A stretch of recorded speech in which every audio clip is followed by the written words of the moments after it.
Hello, everybody. I'm Rikki Smith. Welcome to Faith on Friday Presents.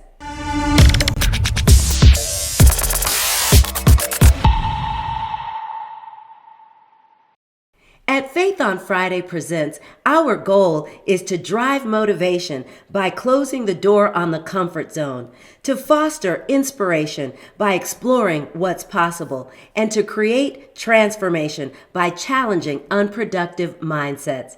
And while you're here, don't forget to subscribe to this YouTube channel, like our Facebook page, and follow us on Instagram. So in observance of Women's History Month, the month that we take time out to celebrate the contributions of women in history and society, I want to introduce you to a phenomenal woman. Hello, beautiful people. I am Moriah Key. I am an active duty soldier. I am a newly blessed wife. I am a healed woman of God, and I am a poet. In honor of Women's History Month, I wrote an original piece recognizing a few phenomenal women. And this piece is called I Am Who I've Always Been. I am who I've always been. Free. Baby, these chains couldn't be any tighter than my freedom. Of course, they spoke to us like we were nothing. Stupid. Dumb. But it never stopped me from seeking the taste of my life I deserved, that we all deserved. So I put one step in front of the other, and child, I ran. But I didn't just run and not look back. I ran and allowed my same foot to be the first step for many, even hundreds. I wasn't the only person who took that first step, but I was the first to help hundreds take that first step to freedom. I am who I've always been. Harriet Tubman. I am who I've always been, a fighter. Just like Harriet, I too took that first step to freedom with my beautiful daughter in my hand. Tasted better than those leather-thin whips that used to cook our skin. I was free, but my son didn't have a chance. I got word that slave owner in New York tried to sell my son to an Alabama slave owner. See, back then they didn't think us Negroes were smart, but I knew. New York began emancipation legislation on July 4th, 1827. Because of that emancipation, my son was legally not allowed to be sold out of state. So I got a lawyer and I took that slave owner to court. I knew by law that the sale of my son to a slave owner out of state violated the probation of New York emancipation, which therefore making it illegal. And boy, was he mad at me. Me and my lawyer won a case which made me the first Black woman to win a lawsuit in the United States. The real win was getting my son back home to me and my daughter. I am who I've always been. Sojourner Truth. I am who I've always been, a creator. Like Sojourner Truth, my truth was my happy roots. My hair was as much work as any Black woman here at this time.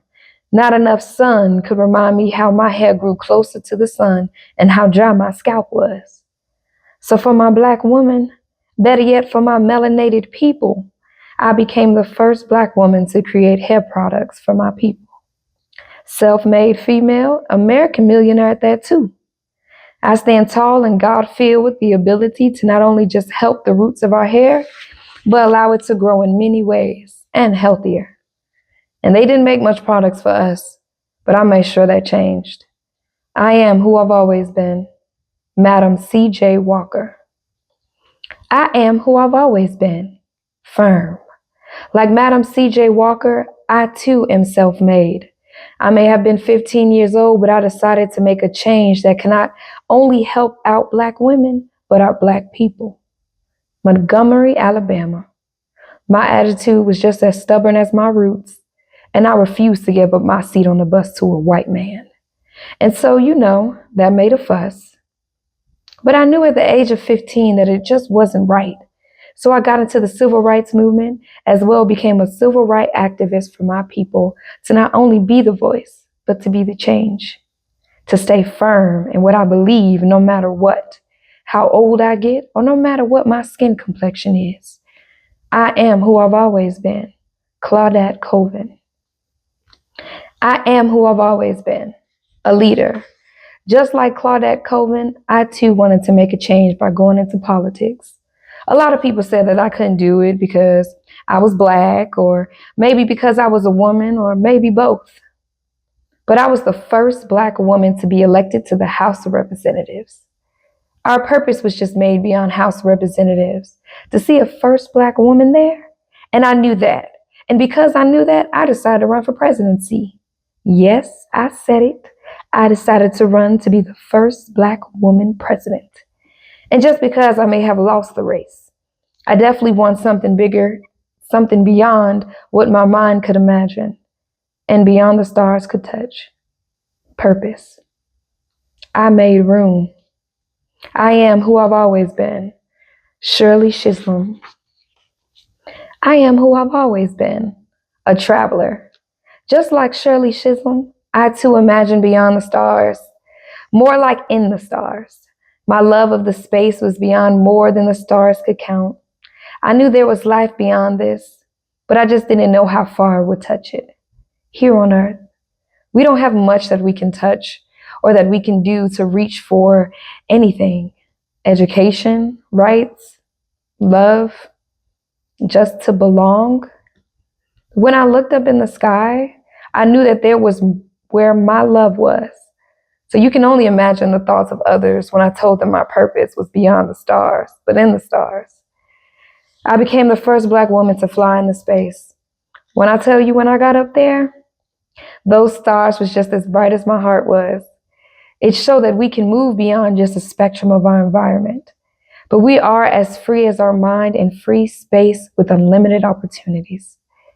I am who I've always been, Mae Jemison. I am who I've always been, a winner.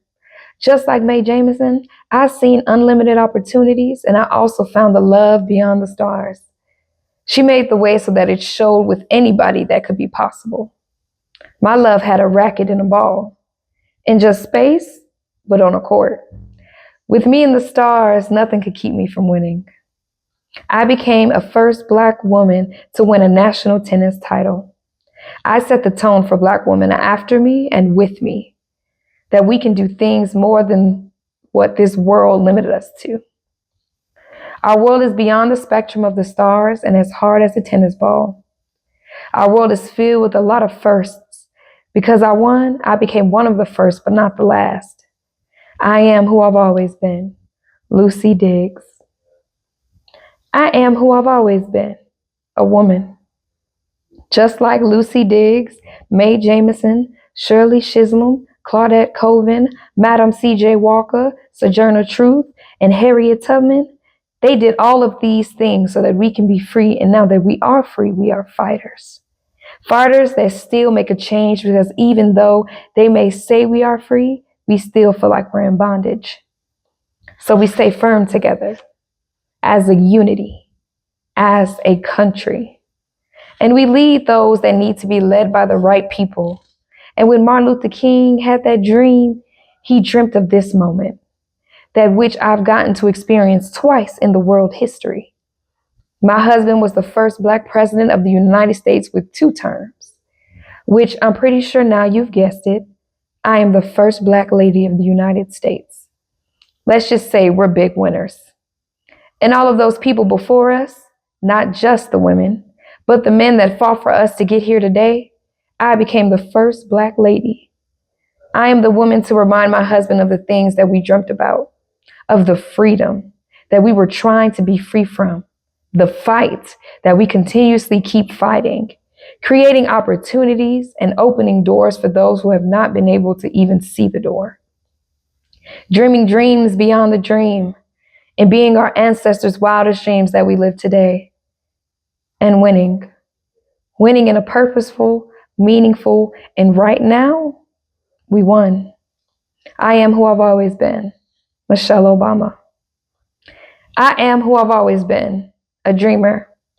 Like Michelle Obama, I am also too the woman that stood by my husband and reminded him. But we stood with the dream, a dream that was only designated to stay in our dreams and to never cross the ears' imagination of others. My husband saw the dream and he spoke on that dream, and unfortunately, his dreams ended his life. But I was able to see the dream and his dreams and my dreams and my kids' dreams, and it was worth it. I am the wife of Martin Luther King Jr., and I may not have been the first Black woman to begin much. I was the first wife to witness a Black man change life for us with a dream. He didn't live long to see the dream, so I made sure that the dream was being fought for and being seen. I am who I've always been, Coretta Scott King. I am who I've always been, the future. Just like Coretta Scott King, I'm too is able to witness and experience and live the dream.